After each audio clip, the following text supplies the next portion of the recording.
everybody who makes it in this world makes it because somebody older and more powerful takes an interest. The most precious asset in life, I think, is the ability to be a good son. You have that, Joe. Someone who can be a son to a father who pushes him farther than he would otherwise go. I've had many fathers. I owe my life to them.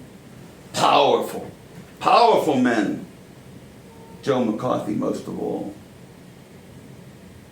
He valued me because I am a good lawyer. But he loved me because I was and am a good son. He was a very difficult man, very guarded and cagey. I brought out something tender in him. He would have died for me. I died for him. Does this embarrass you? Sometimes that's the way it is. And you have to find other father substitutes. I don't know. The father-son relationship is central to life. Women are for birth, beginnings. The father is continuance. The son gives his life to the father as a vessel to carry on the father's dreams.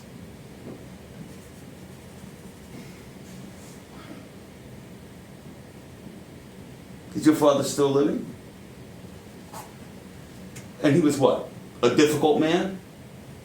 But he loved you. No, Joe, I know this. How long have we known each other? That's right, a long time. And have I always given you good advice?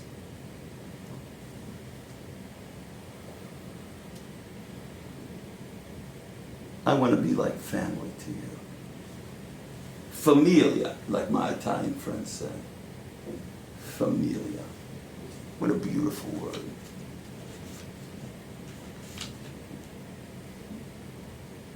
It's important to me that I help you exactly the way I've been helped.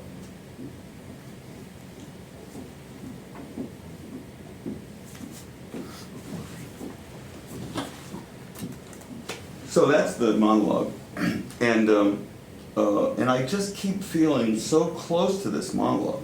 I mean, and to be honest, I really have not worked on it appreciably. I tried to work on it over the weekend to do it without the accent because I didn't want to. I just kind of wanted to free myself of the accent. But what happened when I did it in the callback, and I did get cast in the show, was.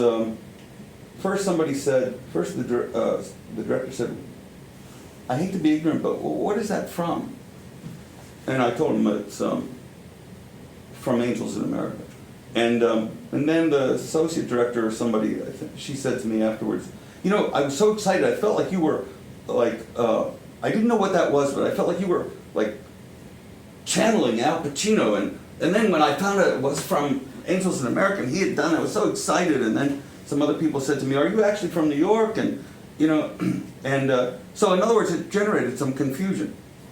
And that I'm not sure was real positive. Although people were very absorbed by it. They were very taken by it. And yesterday, Saturday, when I was working on it again, I kept thinking, geez, you know, everybody, okay, people know this, but, you know, I like this. I like this thing. And there's more to it. There's like probably another 2 or 3 minutes of material where he starts to tell him, I'm dying, Joe, of cancer. Of course, it's a lie. He's not dying of cancer. He is dying, but he's not dying of cancer. And so it's another whole level of shit. And he's seducing this guy so that he can be, the guy can work in the Justice Department, save him from going to jail. And so there's a lot to it.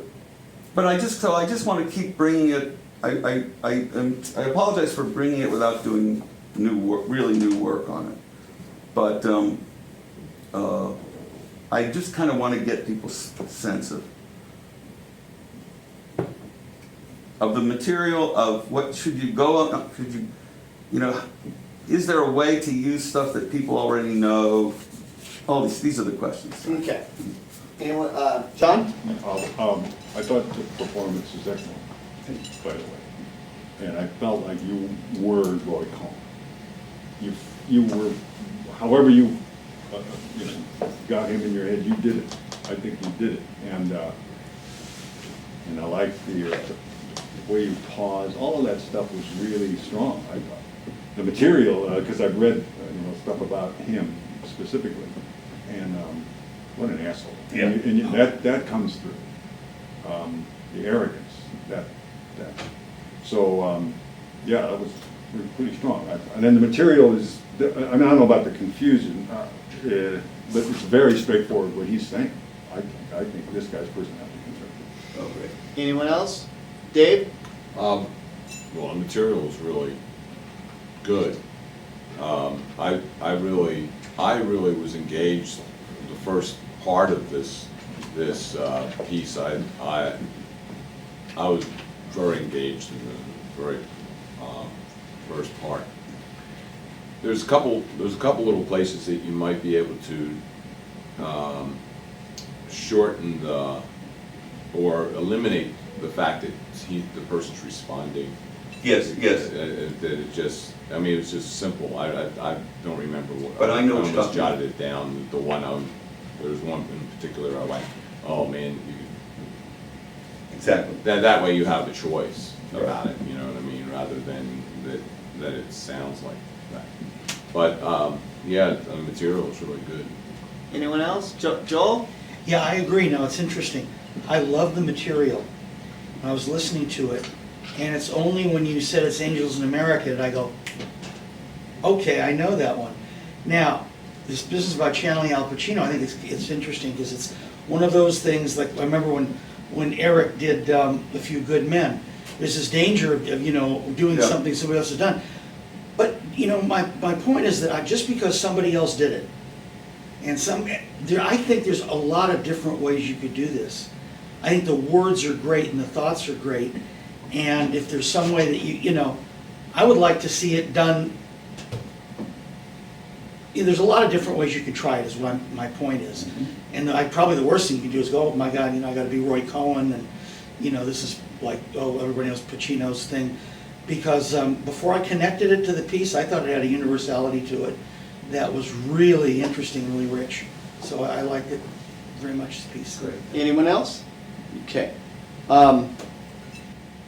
Yes, there's an enormous danger of using an iconic piece as a calling card, as a monologue. People have seen it. The whole time they're sitting there thinking about the person who made it iconic. They're comparing you to it. It's a huge trap, and most everyone would advise never do it. Do not pick material that's been made iconic by someone iconic when you're trying to get a job. That's not a good idea, right? Mm-hmm. Yeah. And yet,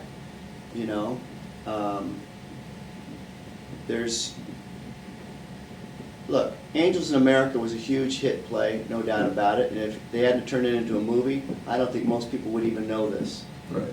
Right. And that said, it's not. I didn't see Angels in America, the movie. Ironically, I did see the play in L.A. way back in the day. Where I'm going with that is, I wouldn't call it, even though Al Pacino's iconic, I wouldn't call the film iconic. What I'm trying to say is that it's not at a level. Eric had the impossible thing. He played Jack Nicholson in A Few Good Men, a commercial hit. Tom Cruise, Demi Moore, Jack Nicholson. Yeah. And forget it. Yeah. And Eric did a very good job in spite of that. But it's almost impossible to get Jack Nicholson out of your brain. It's almost impossible as an actor. That's the hard part. I shot something once from a Godfather where I played Pacino and what's her name? Thank you. Yeah, when she tells him she had an abortion. It's a really good scene. I know the scene so well. That's all I could do is Pacino. I just couldn't get out of it. I wasn't trying to do his accent. I just couldn't get out of the moments. Right. So if it's so iconic that you can't get out of the moments, I'd say don't do it. If it's not so iconic that the entire world doesn't know about it, and you can get free of the moments. Like, for example, if you'd handed that to me and I read it for the first time and you didn't tell me what it was from, I'd have fun playing with that piece because I don't know it. And I don't know Pacino in it, and I'd be fine to be, I can make it my own. Yeah, yeah. And so where I'm really going with this is, having not seen Pacino do it, I can't make that comparison. Here you are with some theater people about an iconic theater piece. They didn't even know what it was from. Yeah, right. So it's far enough in the rearview mirror. Yeah. And then let's add to it how good you are in it. Gino, it resonates with you for a reason.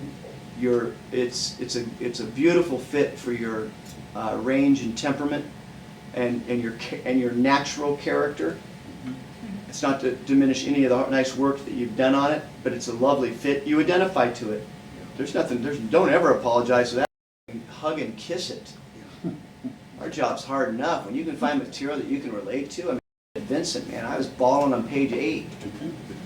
You know, so I say that in terms of using it as a piece to audition for, I say go ahead because of all the reasons I just stated, and most importantly, how good you are. Number 2, don't ever apologize for bringing in something here that, you know, you are working on it. You had an experience. You went out on an audition. This is helpful for everybody. You haven't done much work on it since, quote unquote. That's a lie. I know you. Yes, you have. But I know what you mean. Yeah, right. Okay. What an asshole. But more importantly, I do want to say I did notice the growth. You see, you also asked us about scoring and about, you know, peaks and valleys, shades and colors, and have some scoring to this. I saw it. I saw it in there. I saw the builds. I saw the releases. And when I say I saw it, I don't mean it was because they showed overtly, but it was nice. There you go. That's nice. That was a nice build. That was a nice peak. That was a good follow off of that. A good choice to bring it down there, to seduce now, to call them in, you know, to scold, to educate. You know, you score that, and it has a build to it. Now, in the second half, it fell down a little bit. In my opinion, there were some choices that could have been a little more creative instead of obvious. Yes. But throughout, even on the obvious ones, your doings were full, and it was solid work. I wrote, you know, truly on its way. Nice doings and scoring. And I'll tell you something else, just for what it's worth, as I start planting the seed for this studio showcase. Again, it's not an industry showcase, it's a studio showcase. It's showing our work to the school. And I'd say this would be a beautiful piece to do in June. So if you're up for it, and we can start building, start collecting little pieces and little situations, and like we did before. Hey, who knows, when it comes time to do our annual one, which will be in more like we did obviously last year at that time, which I think that's what annual means. That would be more like October, November range. So, you know, these things that we trot out in the spring certainly could become those pieces in the fall as well if you personally liked them enough and they were marketable enough for you in terms of the piece. It was very good. Great, thank you. Yeah, and I just want to, for the record, I've never seen Al Pacino do it, so. Beautiful. Yeah, so I don't have Stay that. away from that thing, and there you go. Right. I'm never going to watch Oh, beautiful. Yeah. Oh, well, there it is. it. Yeah. Yeah. Oh, So I didn't have to overcome that. great. Yeah. Beautiful, pal. Yeah. He's Phil Spector as far as I'm concerned. Have you seen the latest one? No. That's the latest movie. Empower them, give them a voice on this planet, the opportunity through acting, filmmaking, writing, directing, and help empower other veterans and help. Trouble for whatever reason, just remember all the whys in your life. Like, why are you here? Why are you doing this? Why did you first come? It's even harder than you think, and that I know a lot of people don't think it's hard, but it takes, a lot of sacrifice.